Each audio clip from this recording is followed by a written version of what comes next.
உத்தரப்பிரதேச மாநிலம் ஜான்சி பகுதியைச் சேர்ந்தவர் 60 வயதான சுசீலா தேவி. இவருக்கு சந்தோஷ் மற்றும் கல்யாண் சிங் என 2 மகன்கள் உள்ளனர்.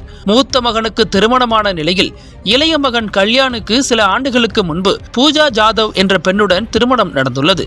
சுசீலா தேவி தனது மகன்கள் மருமகள்களுடன் கூட்டு குடும்பமாக வாழ்ந்து வந்த நேரத்தில் சுசீலா தேவி கடந்த ஜூன் 24ஆம் தேதி வீட்டில் மர்மமான முறையில் இறந்து கிடந்துள்ளார்.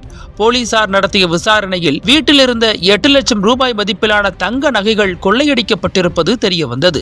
ஒருபுறம் போலீசாரின் விசாரணை போய்கொண்டிருக்கும் நிலையில் மாமியாரின் இறுதிச் சடங்குகளில் பங்கேற்காமல் இளைய மருமகள் பூஜா திடீரென மாயமானார்.